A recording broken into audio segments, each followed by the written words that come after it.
भव्य अगर मंत्री बनता है तो डिजर्विंग भी है, क्योंकि स्कूल टॉपर, यूनिवर्सिटी तक टॉपर रहा है पढ़ाई के अंदर और खीर के अंदर भी। भव्य बिश्नोई अगर मंत्री बनता है तो निसंदेह भारतीय जनता पार्टी को बहुत ज़बरदस्त लाभ राजस्थान के अंदर मिलेगा, क्योंकि बिश्नोई समाज या कोई मंत्री अभी भारतीय जनता पार्टी ने कहीं हिंदुस्तान में नहीं बनाया। और दूसरा, हरियाणा के अंदर राजस्थान का जो हमारा व्यक्तिगत वोट बैंक है, चाहे वो भजन लाल जी का था या उनके बाद मेरा है, वो वोट बैंक निसंदेह अगर किसी कारण से नाराज़ भी है या घर भी बैठा है, उसमें जोश आएगा और बीजेपी के लिए बढ़िया काम करेगा। तो इससे भारतीय जनता पार्टी को ज़्यादा लाभ है। पार्टी की तैयारी 2024 की नहीं है, उसकी तो फॉर एवर है। अब दूसरी पार्टियों के तो राष्ट्रीय अध्यक्ष तय नहीं होते। 3-3 साल तक अब राहुल जी ने छोड़ दिया था तो राष्ट्रीय अध्यक्ष बनना ही मुश्किल हो गया था। हमारे तो राष्ट्रीय अध्यक्ष भी हर 3 साल के बाद बदलते हैं, प्रदेश अध्यक्ष भी बदलते हैं, जिला अध्यक्ष भी 22 के 22 हर 3 साल में बदलते हैं, मंडल अध्यक्ष भी बदलते हैं। कांग्रेस के तो जिला अध्यक्ष पिछले 4-5 साल से नहीं बने हैं और हमारे तो अब पन्ना प्रमुख भी बन गए। तो हमारी पार्टी कैडर बेस पार्टी है और एक बूथ में 20 पन्ने हैं तो 20 पन्ना प्रमुख भी बन गए हैं।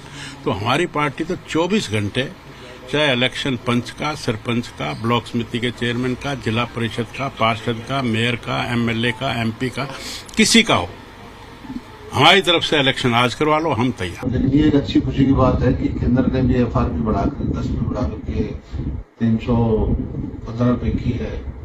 उससे क्या है कि हमें भी प्रदेश सरकार को भी एक वो मिलता है, सहायता मिलती है कि हम और ज्यादा रेट किसान को देना चाहें तो हमें हमारा घाटा कम होता है।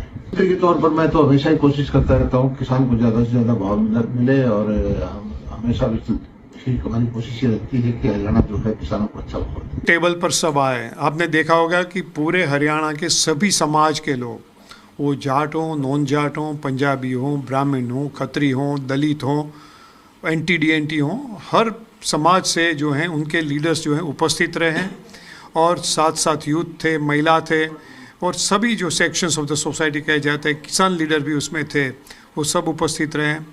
सब ने एक आवाज़ से वो तो जो है ठहराव पारित किया कि जिसमें एक होके भारतीय जनता पार्टी की ये नकारी और भ्रष्ट सरकार को उखाड़ फेंकने का निर्धार किया है। कांग्रेस में नेताओं की भरमार है, हर सीट पर कई नेता हैं चुनाव लड़ने के लिए और तैयार है। कांग्रेस पार्टी पूरी तरह से हरियाणा में तैयार है और भारी बहुमत से कांग्रेस पार्टी जीतेगी हरियाणा में। हमने देखा कि पिछले 10-11 महीने में लगभग 25 से करीब पूर्व विधायक, पूर्व मंत्री, पूर्व सांसद और जो है मैं समझता हूँ सैकड़ों की संख्या में दूसरे पार्टी के पदाधिकारी विभिन्न पदों पे जो व्यक्ति हैं लगातार वो ज्वाइन कर रहे हैं। हर रोज़ की जो है कोई एक भी दिन ऐसा नहीं है। आज भी जो हमारे चेयरमैन यशपाल यादव जी हैं, जो कोऑपरेटिव सोसाइटी गुडियानी कहते हैं के चेयरमैन रहे, जो हमारे कोसली क्षेत्र से बिलोंग हैं, बीजेपी में 20 साल से थे। ये तो हमारे संदीप हैं, ये बिलासपुर से, ये INLD से थे बिलोंग,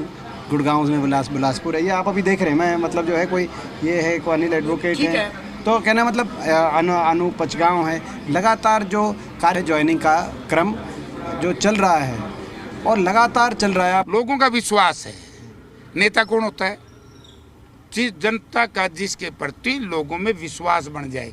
आज चौधरी भूपेंद्र सिंह हुड्डा का विश्वास है, इसलिए उन्होंने कहा कि चुनाव घोषणा पत्र में सारी चीजें डलाएंगे। वो तो जब चुनाव आएगा तभी डलाएंगे। कोई गुटबाजी नहीं है ना, कोई गुटबाजी। रणदीप सुरजेवाला साहब, ना रणदीप कहाँ अलग पार्टी से अलग है क्या?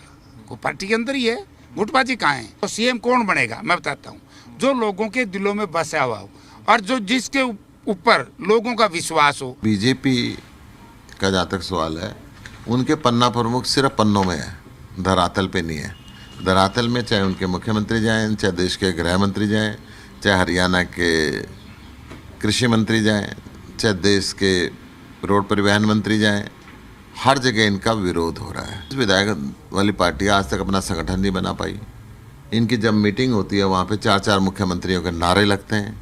इनकी जब मीटिंग होती है, इनके नेताओं को उससे निष्कासित कर दिया जाता है, वो मीटिंग छोड़ के चले जाते हैं, उनमें घुसने नहीं दिया जाता। कांग्रेस में ना तो संगठन है, ना लीडरों की एकता है, तो किसके दम पे चुनाव जीतना चाहता है? आपकी कहाँ से तैयारी है, किस तरह से तैयारी कर रहे हैं अब आप? मेरी तैयारी तो पार्टी के ऊपर निर्भर करती है। पार्टी बरवाड़ा से कहेगी बरवाड़ा से लड़ूंगा, और कहीं से कहेगी वहाँ से भी लड़ दूंगा, और यदि कहेगी नहीं लड़ना तो उसकी भी टाल कर दूंगा। जोगीराम से आपकी व्यक्तिगत इच्छा क्या है? व्यक्तिगत इच्छा मेरी बरवाड़ा से चुनाव लड़। ये हमारे लिए बहुत ही सौभाग्य की बात है कि पलवल तक मेट्रो रेल चलनी भी चाहिए। ये विधानसभा में भी कई बार उठाए जाते हैं। बाकी मुख्यमंत्री जी ने कहा है, हम तो जब समझेंगे कि अभी ये बजट में प्रोविज़न हो जाए, इसकी फिजिबिलिटी रिपोर्ट आ जाए, उसके बाद मतलब जो है ना ये काम चालू हो जाए, तब तो इसका बहुत बड़ा वो होगा। अभी इसमें टाइम लगेगा, इतनी जल्दबाजी में ये काम नहीं होने वाला।